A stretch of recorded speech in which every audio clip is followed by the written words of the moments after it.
ayat 37 sampai ayatnya yang ke-44. Dan kitab Wahyu pasalnya yang kedua ayat 10.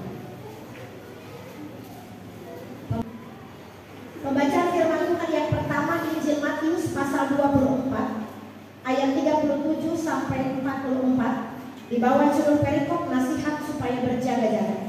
Ayat 37, sebab sebagaimana halnya pada zamanmu, demikian pula halnya kelak pada kedatangan Anak Manusia. Sebab sebagaimana mereka pada zaman sebelum air bah itu makan dan minum, kawin dan mengawinkan, sampai kepada hari Nuh masuk ke dalam bahtera, dan mereka tidak tahu akan sesuatu sebelum air bah itu datang dan melenyapkan mereka semua. Demikian pula lah halnya kelak pada kedatangan Anak Manusia. Pada waktu itu, kalau ada dua orang di ladang, yang seorang akan dibawa dan yang lain akan ditinggalkan. Kalau ada dua orang perempuan sedang memutar batu kilangan, yang seorang akan dibawa dan yang lain akan ditinggalkan. Karena itu berjaga-jagalah, sebab kamu tidak tahu pada hari mana Tuhanmu datang. Tetapi ketahuilah ini, jika tuan rumah tahu pada waktu mana pada malam hari pencuri akan datang, sudahlah pasti dia berjaga-jaga dan tidak akan membiarkan rumahnya dibongkar. Sebab itu, hendaklah kamu juga siap sedia, karena Anak Manusia datang pada saat yang tidak kamu duga. Pembacaan yang kedua dari Wahyu pasalnya yang kedua, ayatnya yang ke-10. Jangan takut terhadap apa yang harus engkau derita. Sesungguhnya iblis akan melemparkan beberapa orang dari antaramu ke dalam penjara, supaya kamu dicobai, dan kamu akan beroleh kesusahan selama 10 hari.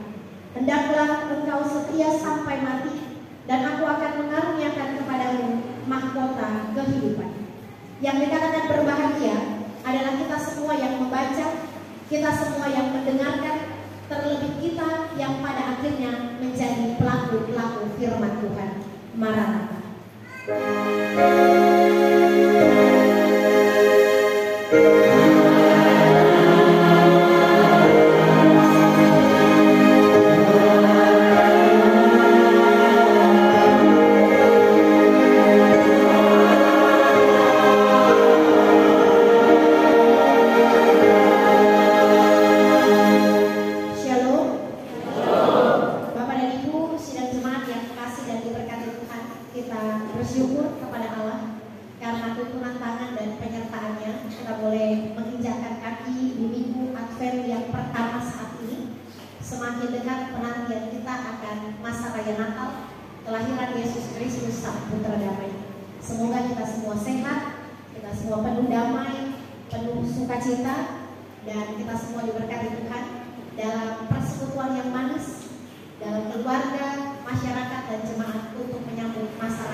Jadi yang main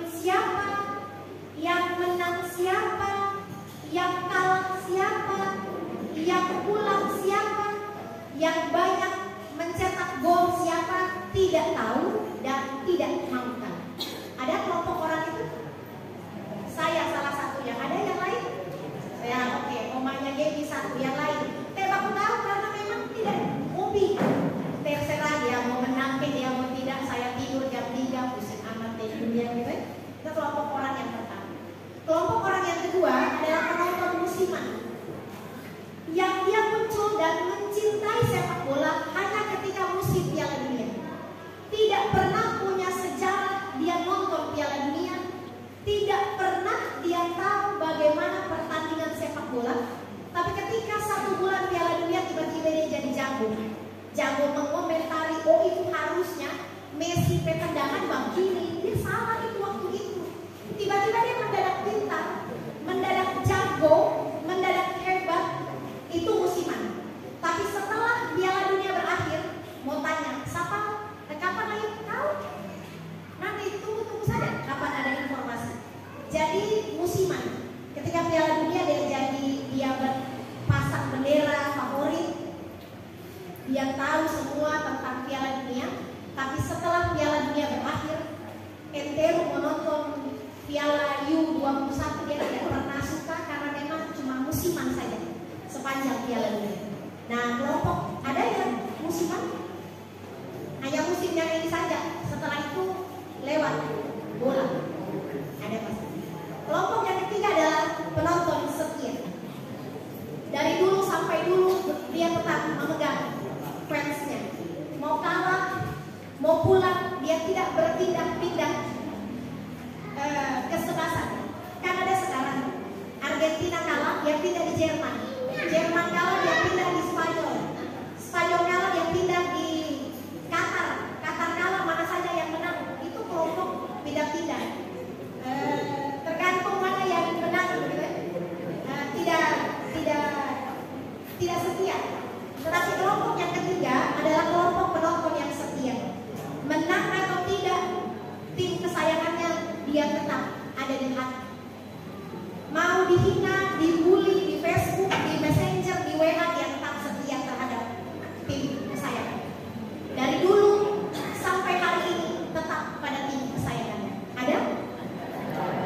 Bukan hanya terlukis di hati, tapi terlukis di rumah, terlukis di tato, terlukis di baju, terlukis di seluruh bagian kehidupannya. Ada? Pasti ada. Nah, dari ketiga kelompok tipe penonton atau peminat sepak bola, begitu juga dengan kehidupan orang-orang percaya dalam memasuki masa raya Advent, Natal, dan Tahun Baru.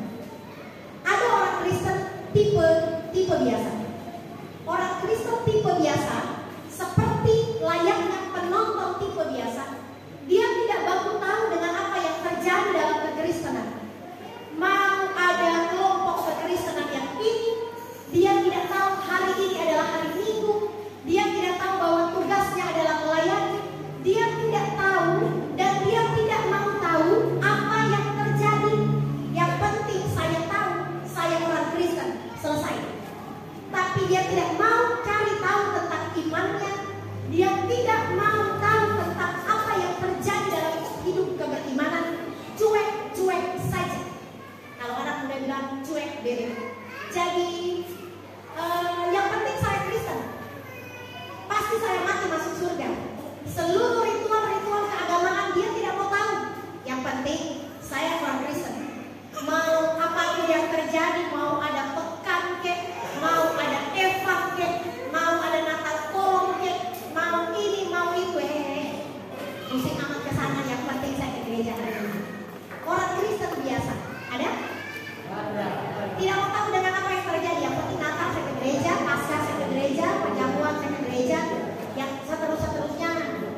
Jumat Agung, dan seterusnya. Tapi coba tanya Juni, Juli, Agustus, September, Oktober, November, Februari, Maret, April, Mei, Juni, Juli, pokoknya pertengahan tahun. Ente mau lihat di gereja so tidak pernah. Tapi tiba-tiba di Natal dia coba status, lahirlah sang putra Natal, engkaulah Yesus Kristus juru selamat dunia. Mendadak tiba-tiba beriman di musim-musim tertentu. Ada di sini? Di sini ada. Nah, kelompok orang yang ketiga adalah orang yang beriman penuh dengan kesetiaan. Apapun yang terjadi dalam kehidupannya, dia tetap beriman kepada Tuhan. Jatuh bangun dalam perjalanan imannya, dia tetap beriman kepada Tuhan. Tidak lari meninggalkan Tuhan, tidak lari mencari pengharapan yang lain, tidak lari mengkhianati Tuhan, tidak lari mencari kekuatan kepada yang lain, tetapi apapun yang terjadi dalam dinamika kehidupannya, dia tetap beriman kepada Tuhan, setia kepada Tuhan, menggantungkan harapan hidupnya kepada Tuhan, menyerahkan segenap perjalanan hidup dan rumah tangganya hanya kepada Tuhan. Hari ini kita belajar dari tokoh Alkitab dalam Matius 24 ayat 37 sampai 44. Tipe orang yang setia adalah Nuh. Bapak dan Ibu ingat kisah Nuh, bahwa Nuh membuat sebuah bahtera untuk Nuh, istrinya, 3 anaknya, dan 3 anak mantunya. Dan dia selamat dari air bah yang disebut sebagai kiamat yang pertama. Air bah meluluh lantahkan keadaan bangsa Israel pada zaman itu, dan air bah dikenal sebagai kiamat yang pertama. Nuh adalah tipe orang-orang beriman yang setia. Nuh bukan hanya setia saat musim air bah, tetapi ketika dia dihina oleh orang-orang sezamannya, matahari terang benderang, kenapa bikin bahtera? Nuh tidak tinggalkan Tuhan lalu bilang, iya juga ya, tidak masuk akal ini Tuhan. Dia tidak tinggalkan, tetapi Nuh tetap membuat bahtera karena dia percaya bahwa Tuhan yang dia imani akan memberikan jawaban atas seluruh pergumulan hidup yang dialami oleh Nuh.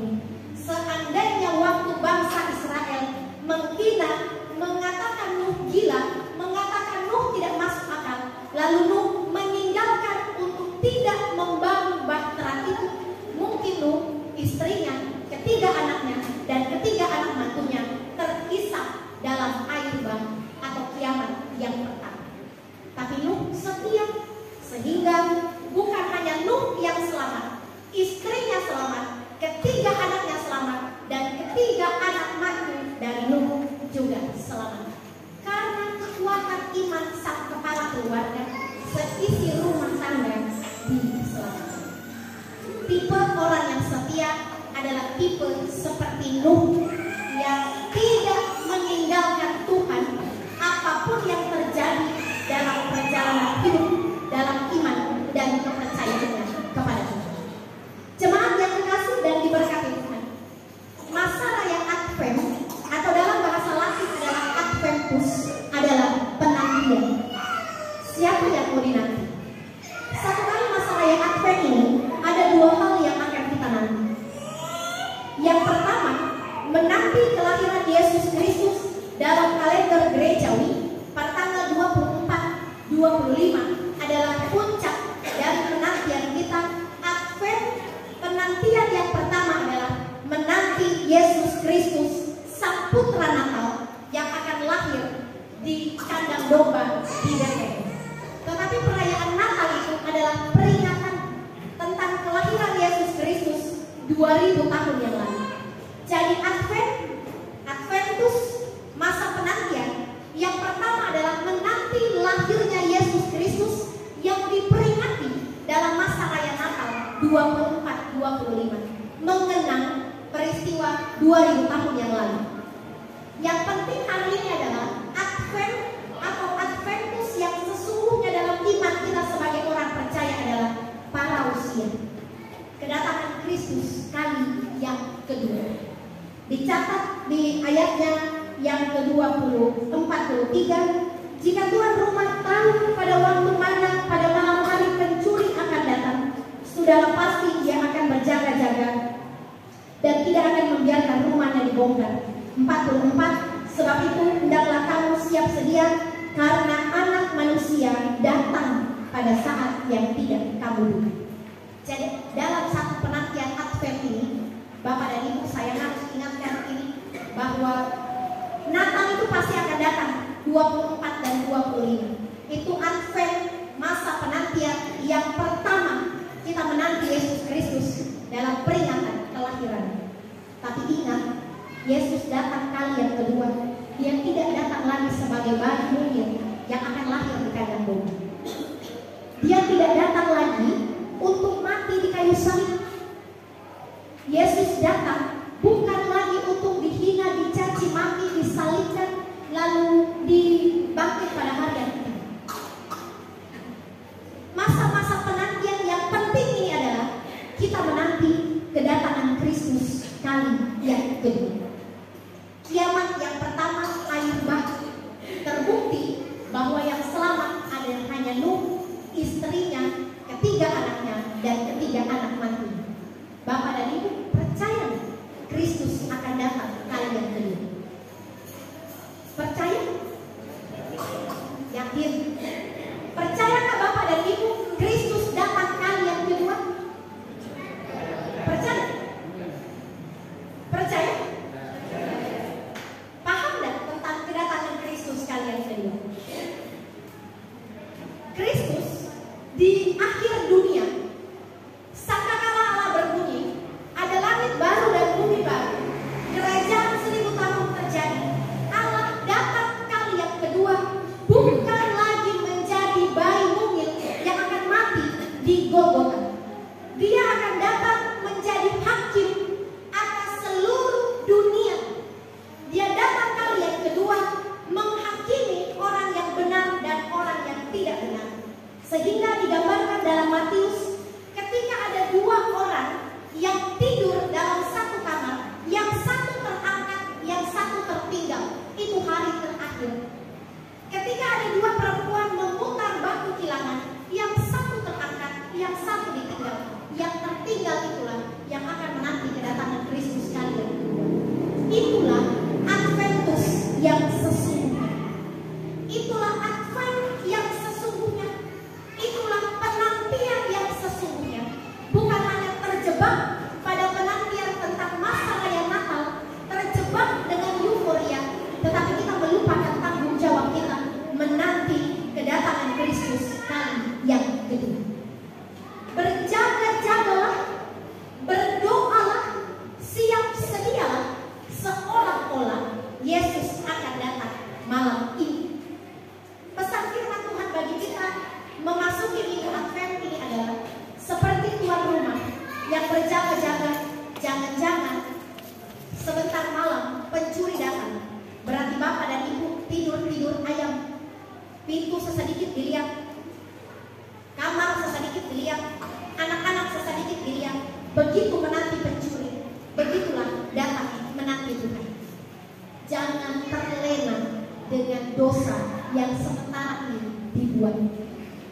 Jangan terlena dengan kemewahan dunia dan segala hawa nafsu di dalamnya yang sementara ini Bapak dan Ibu nikmati.